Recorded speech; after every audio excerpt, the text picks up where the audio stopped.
5월 5일을 어린이날로 지킵니다. 어린이날은 소파 방정환 선생이 제정을 했는데 그 모토를 보는 것 같으면 어린이는 나라의 미래입니다. 어린이들을 존중합시다. 무시당하고 놀림을 받으며 자라나는 어린이는 남을 존중할 줄 모릅니다. 반면 대우를 받고 자라난 어린이는 남을 존중할 줄 압니다. 이 말은 사실상 소파 방정환 선생이 일제강점기 때 나라의 미래를 걱정해서 또 무시당하고 놀림받는 우리 조선의 어린이들을 불쌍하게 여겨서 어린이날을 창시했어요. 그런데 오늘 본문 말씀을 통해서 보면 성경 말씀은 한 걸음 더 나아가서 너희가 돌이켜 어린 아이들과 같이 되지 아니하면 결단코 천국에 들어가지 못하리라. 천국에 들어가기 위해서는 어린 아이와 같이 진정한 겸손함이 필수적이다. 어린이는 이와 같이 해서 어린이를 천국의 중심에다 세우는 것을 볼 수 있어요. 방정환 선생은 나라의 미래를 걱정해서 어린이날을 제정했지만 우리 주님께서는 어린이를 천국의 중심에다 세웠습니다. 오늘 본문 말씀 1절 말씀에 보면 그때 제자들이 예수께 나와 이르되 천국에서는 누가 크니까? 제자들이 갑자기 예수님께 나와서 천국에서는 누가 큰 자입니까? 이렇게 물은 것 같지만은 사실상 성경을 잘 연구해보면 이 말은 제자들의 이 물음은 갑자기 나온 질문이 아니에요. 지난주에도 공부했지만은 지금 예수님께서 가이사라 빌립보 지방으로 제자들을 데리고 수양회를 갔다가 여행을 갔다가 가브나움으로 이제 돌아온 그런 때였어요. 제자들이 가브나움으로 돌아오면서 서로 쟁론했다고 했어요. 한번 마가복음 9장 33절에서부터 34절 말씀 한번 찾아보겠습니다. 마가복음 제가 가진 신약성경 69페이지 마가복음 9장 33절에서부터 34절 똑같은 배경인데 제자들이 왜 이런 질문을 했는가? 천국에서는 누가 큽니까? 이렇게 물어봤는데 그 질문의 배경을 알 수가 있어요. 마가복음 9장 33절 34절 말씀 이 두 절 말씀이니까 한번 우리 한 목소리로 같이 읽도록 하겠습니다. 가브나움에 이르러 집에 계실새 제자들에게 물으시되 너희가 길에서 서로 토론한 것이 무엇이냐 하시되 그들이 잠잠하니 이는 길에서 서로 누가 크냐고 쟁론하였습니다. 제자들이 가브나움으로 돌아오는 길에 서로 쟁론한 거예요. 누가 크냐? 내가 크냐? 네가 크냐? 큰 사람이 누구냐? 빌립보 가이사라에서 돌아오면서 말다툼을 한 것으로 나와 있어요. 아직도 그 문제가 해결되지 않았어요. 이 사실은 심각한 문제라고 할 수 있는데 왜 그러냐 하면 우리 주님께서는 십자가의 고난을 이야기하고 있는데 제자들은 누가 크냐는 문제로 가지고 서로 쟁론하고 아직도 문제가 해결되지 않은 것을 볼 수 있어요. 18장 1절 말씀에 그때의 제자들이 예수께 나와 이르되 천국에서는 누가 크니까? 아직도 분명하게 해결되지 못한 문제를 가지고 나왔어요. 이러한 상황에서 우리 주님께서 2절 말씀을 보면 어린아이 하나를 그들 가운데 세우셨다고 밝히고 있습니다. 예수님은 실물 교육을 잘했어요. 능하십니다. 제자들에게 또한 정확한 제자들의 문제를 분명하게 해드리기 위해서 실물 교육을 시키기 위해서 제자들이 아직도 문제가 해결되지 않은 것을 분명하게 종식시키기 위해서 어린아이 하나를 내세웠어요. 어린아이 하나를 세웠다고 그랬습니다. 예수님께서 3절 말씀에 보면 너희들이 누가 크냐고, 지금 천국에서 누가 크냐고 싸우고 있는데, 서로 쟁론하고 있는데, 큰 자는 둘째 문제이고, 너희들이 어린아이와 같이, 너희가 돌이켜 어린아이들과 같이 되지 아니하면 천국에 들어가지도 못한다고 우리 주님께서 말씀하고 계십니다. 4절 말씀에 보면 제자들의 생각과는 달리 천국에서 큰 자는 어린 아이들과 같이 자기를 낮추는 자는 겸손한 자를 말하죠. 자기 어린 아이들과 같이 겸손한 자가 가장 큰 사람이라고 오늘 증거하고 있습니다. 사실 우리 주님께서 분명하게 이렇게 잘 가르쳐 주셨죠. 그런데 제자들이 이러한 가르침을 입어서 이 다음부터 겸손한 사람이 되었습니까?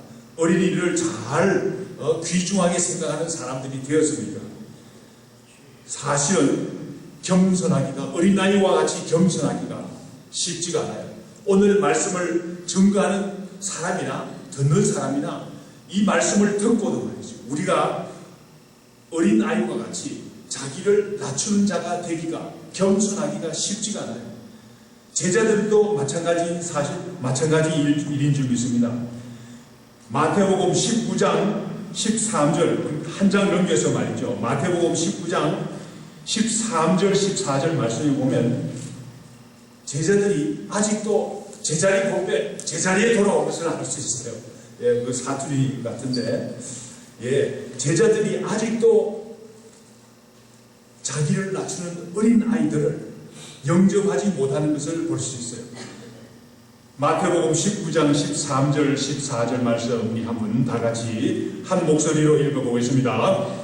그때 사람들이 예수께 안수하고 기도해 주심을 바라고 어린아이들을 데리고 오매 제자들이 꾸짖거늘 예수께서 이르시되 어린아이들을 용납하고 내게 오는 것을 금하지 말라. 천국이 이런 사람의 것이니라 하시고, 오늘 마태복음 18장에서 예수님께서 실물교육까지, 어린아이를 내세워서 실물교육까지 시킨데도 불구하고 한 장 넘어서 가는 것 같으면 제자들이 다시 백투 노만, 다시 돌아온 거예요.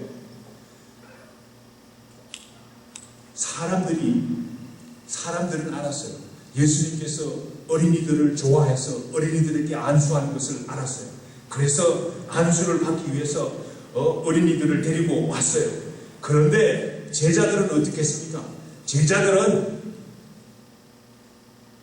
그 사람들을 꾸짖었다고 했어요. 그러니까 우리 예수님께서 뭐라고 하셨습니까? 어린 아이들을 용납하라. 내게 오는 것을 금하지 마라. 천국이 이런 사람의 것이니라. 다시 한번 똑같은 메시지를 다시 강조하는 것을 볼 수 있습니다. 이와 같이 어린아이와 같이 낮아지는 것이, 어린아이와 같이 겸손해지는 것이 쉽지가 않아요. 얼마나 어려운지 알 수 없어요.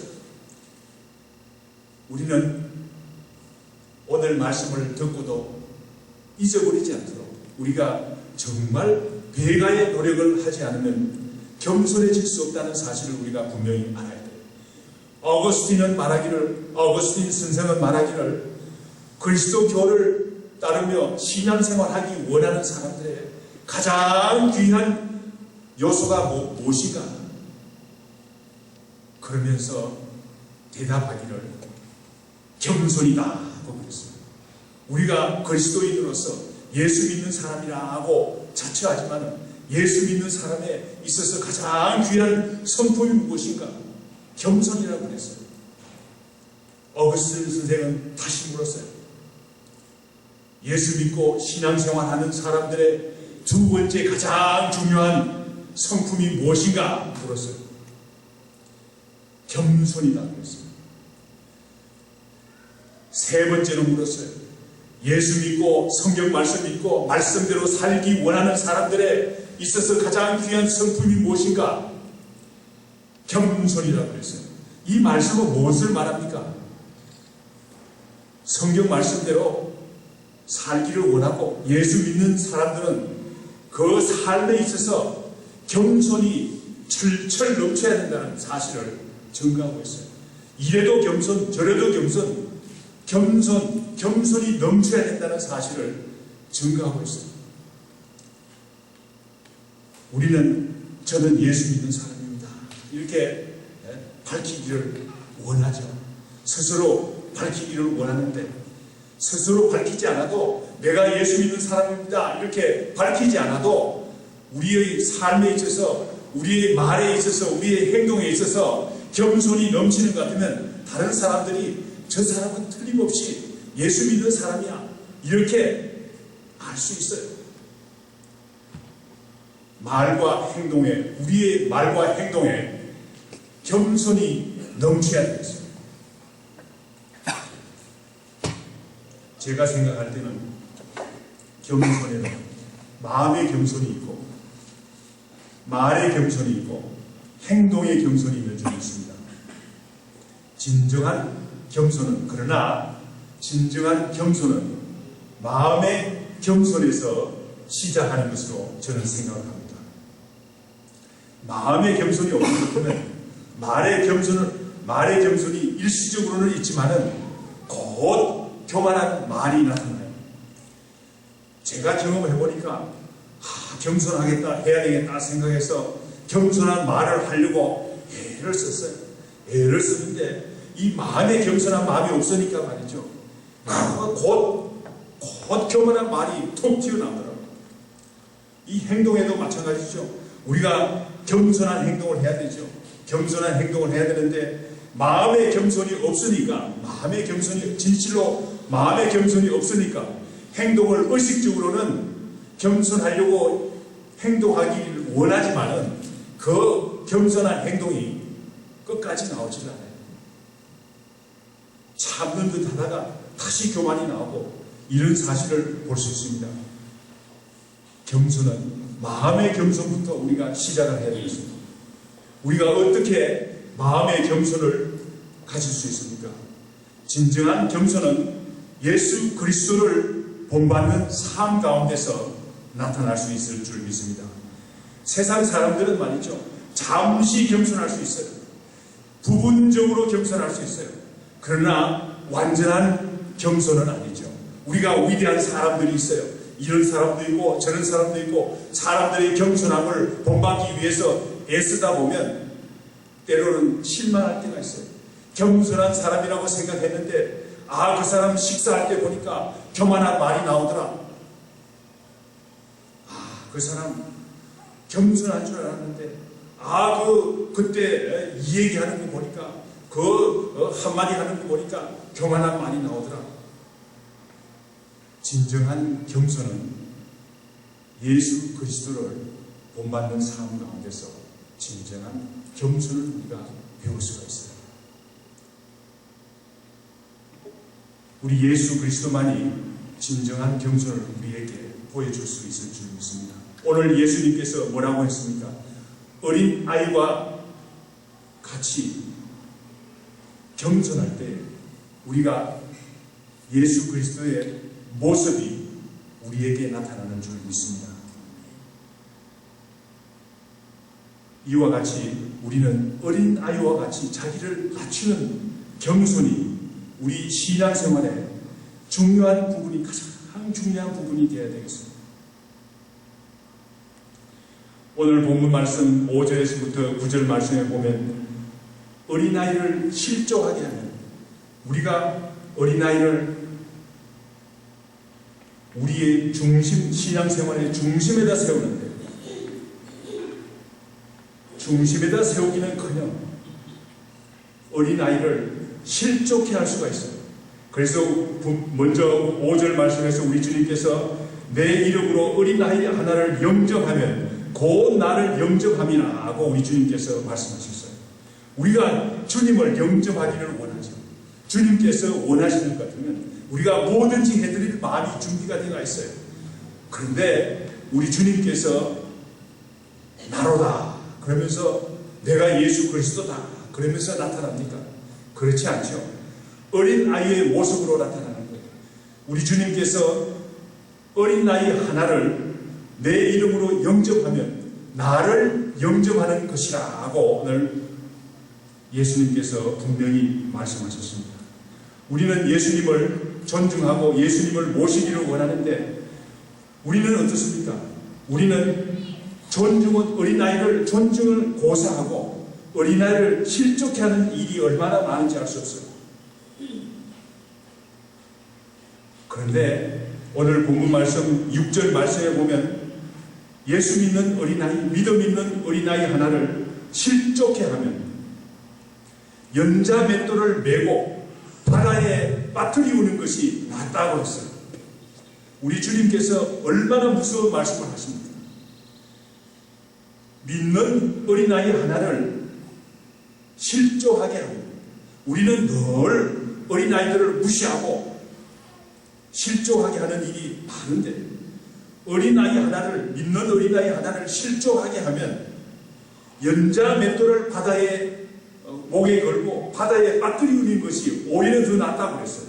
이 말씀을 우리가 한번 생각해 봐야 되겠어요. 연자 맷돌이 뭡니까? 연자 맷돌은 성경 말씀에 나오는 연자 맷돌은 나귀 맷돌이라 그러게 돼요. 이 맷돌은 말이죠. 돌로 된 무거운 물체가 아닙니까? 그래서 이 맷돌을 타서 돌려가지고 콩을 갈기도 하고 가루를 만들기도 하고 그러죠. 그런데 연자 맷돌은 그 맷돌 중에서도 큰 거예요. 그래서 커서 사람의 힘으로 돌릴 수가 없어요. 그러므로 나귀의 힘을 빌려가지고 나귀에다 그 연자 맷돌을 메어놓으면 나귀가 빙글빙글 돌면 그 연자 맷돌이 돌아가는 거예요. 여기에서 무엇을 알 수 있습니까? 연자 맷돌은 말이죠. 대단히 무거운 물체라는 것을 알 수 있어요. 그런데 연자 맷돌을 목에다 걸면 어떻게 됩니까? 목에다 매는 것 같으면 목에다 메고 바다에 빠뜨리우는 것 같으면 사람이 살 수가 없어요. 연자 맷돌을 메고 바다에 빠뜨리우는 그런 형벌은 로마 시대에 있었던 형벌인데 가장 악한 사람들에게 선고하는 그런 형벌이었어요. 여기에서 우리 주님께서 하시고자 하는 말씀이 뭡니까? 믿는 어린아이 하나를 실족하게 하면 연자 맷돌을 메고 바다에 빠뜨리는 것이 더 낫다고 하는데 이 말은 믿는 어린아이 하나를 실족하게 하는 것이 얼마나 심각한 범죄인가를 오늘 주님께서 말씀하고 계세요. 그런데 우리가 세상을 둘러보면 세상에는 이런 일들이 흔히 일어나고 있어요. 7절 말씀과 같이 세상에는 실족해 하는 일들이 많이 있다고 했어요. 누구 하나 책임을 지려고 그러진 않아요. 세상에는 이런 일들이 많아요. 얼마나 나쁜 책들이 많습니까? 나쁜 책들을 쓰는 사람도 있지만 파는 사람도 있고 그것을 아무렇게나 관리하는 사람도 있고 잡지가 얼마나 믿는 어린아이들을 실족하게 하는 잡지들이 얼마나 많습니까? 믿는 어린아이들을 실족하게 하는 영화들이 얼마나 많습니까? TV 프로그램들이 얼마나 많습니까? 이 세상에는 실족해 하는 일들이 많아요. 그걸 피할 수가 없어요. 이 일로 인해서 우리 세상에 화가 미친다 하고 오늘 7절 말씀에서 밝히고 있어요. 그러나 하나님께서는 실족해 하는 그 사람을 하나님께서는 그냥 두시지 않겠다고 오늘 7절 말씀 마지막에서 증거하고 있어요. 7절 말씀 우리 한번 다 같이 읽어보겠습니다. 실족하게 하는 일들이 있음으로 말미암아 세상에 화가 있도다. 실족하게 하는 일이 없을 수는 없으나 실족하게 하는 그 사람에게는 화가 있다. 실족하게 하는 사람은 믿는 어린아이를 실족하게 하는 사람에게는 하나님의 화가 분명히 미친다고 오늘 7절 말씀에서 밝히고 있어요. 8절 9절 말씀은 하나님의 자녀들을 실족하게 하는 일이 얼마나 끔찍한 일인가를 증거하고 있어요. 여러분들 어떻게 여러분들이 손을 하나를 잘라냅니까? 잘라낼 수가 없죠. 발을 어떻게 자릅니까? 그러나 어린 믿는 어린이를 실족하게 하는 일이 이만큼 이보다 더 끔찍한 일이라는 거예요. 차라리 믿는 어린이를 실족해 해서 온 몸이 하나님의 진노를 받아서 구원을 받지 못하는 것보다는 차라리 장애인이 되어서 한 팔을 잘라내서 장애인이 되어서 한 발을 잘라내어서 장애인이 되어서 구원을 받는 것이 하나님의 진노를 피하는 것이 더 낫다는 사실을 증거하고 있습니다. 그러므로 8절 9절 말씀은 무엇을 말합니까? 8절 9절 말씀은 믿는 자녀들을 실족하게 하는 일이 얼마나 끔찍한 일인지, 얼마나 무서운 범죄인지를 오늘 성경 말씀은 분명하게 증거하고 있어요. 눈이 범죄하는 것 같으면 눈을 빼어버리라. 눈을 어떻게 빼어버립니까? 너무나 끔찍하죠. 눈을 빼는 것을 한번 상상이나 해보세요. 얼마나 끔찍합니까? 그런데 우리 주님께서 이렇게 말씀하셨어요. 얼마나 믿는 어린 자녀들을 실족하게 하는 일이 얼마나 무서운 일인지, 얼마나 끔찍한 일인지 오늘 분명히 우리 주님께서 말씀하고 계시는 것을 볼 수 있습니다.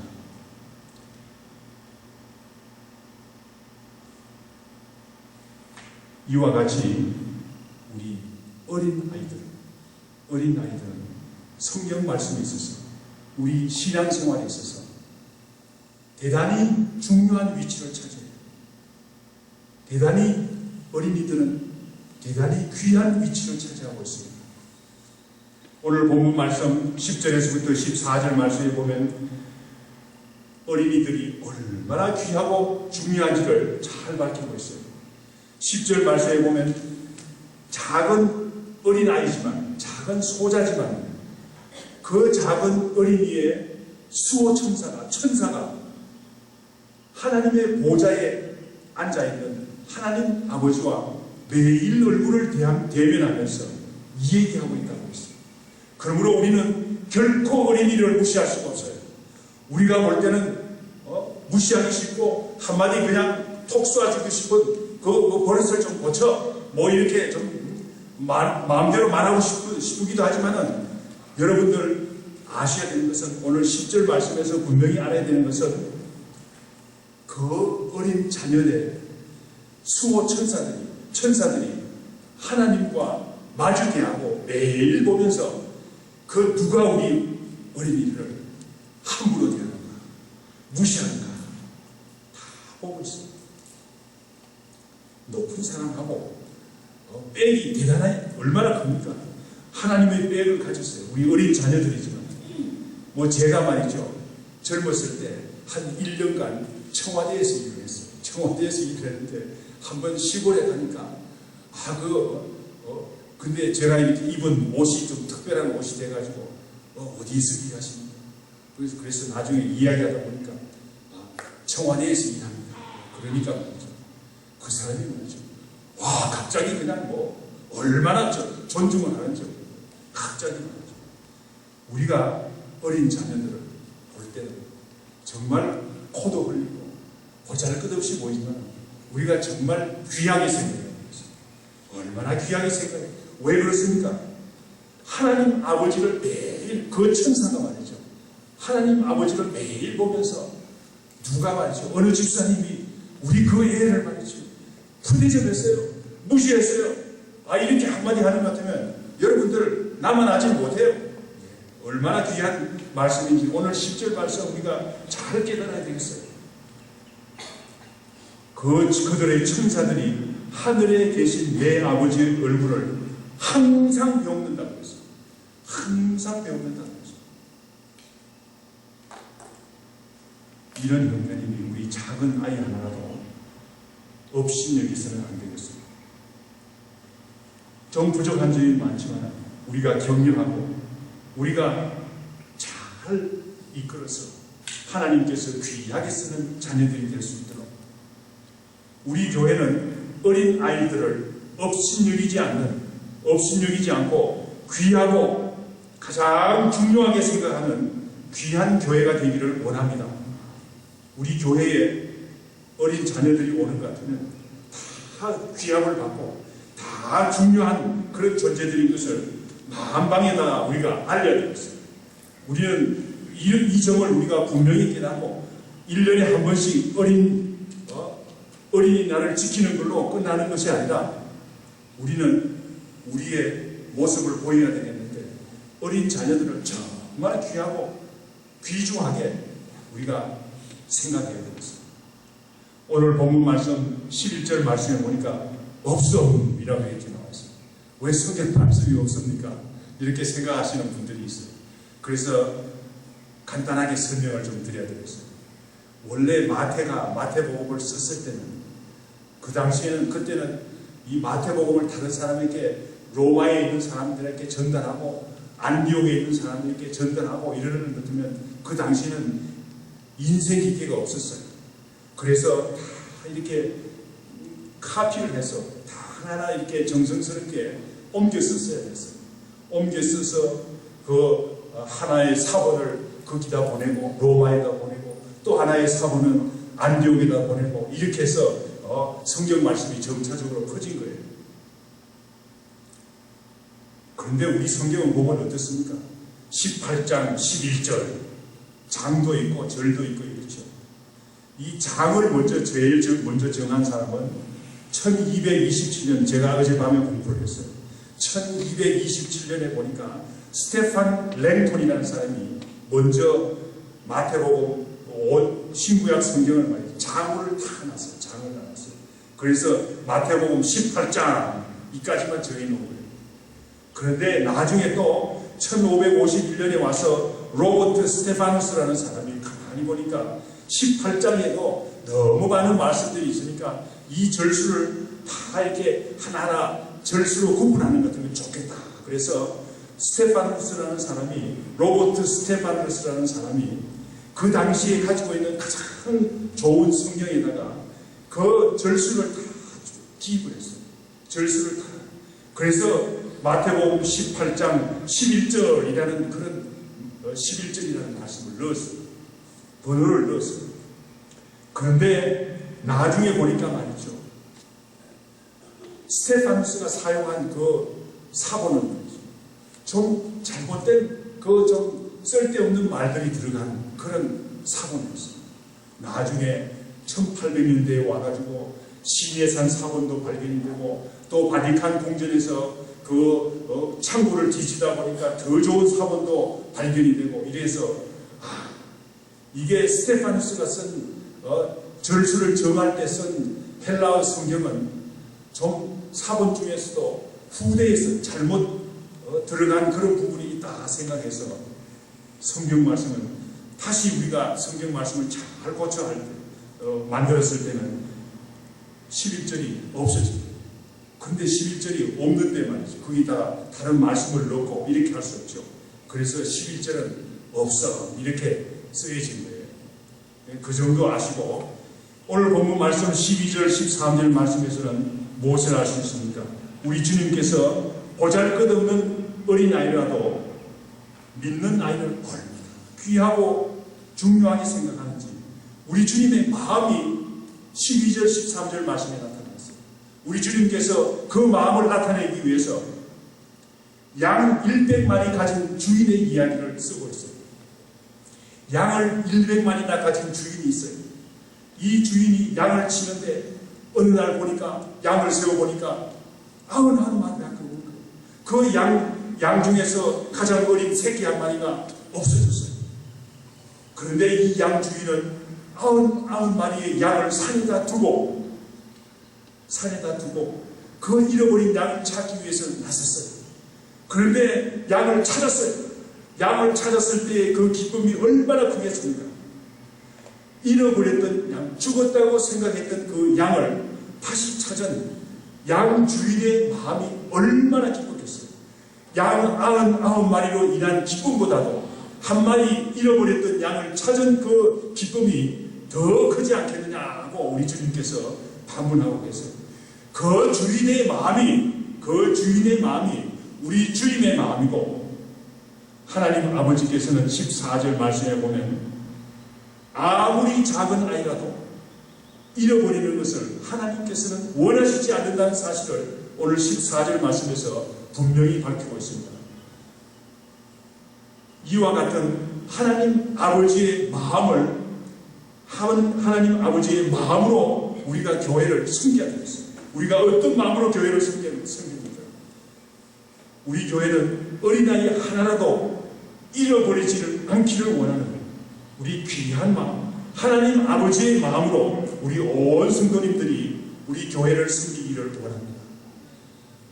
5월 25일 날 교회 소풍 때 어린아이들이 왔을 때 한 어린아이 하나라도 혹시라도 손님이 오더라도 우리는 귀하게 맞아야 되겠어요. 또 6월 10일, 11일, 12일, 13일 날 우리 유스그룹 리트릿이 있어요. 수양회가 있어요. 우리가 그때 우리가 귀한 마음으로 우리가 섬겨야 될 줄 믿습니다. 우리 다 같이 기도하겠습니다.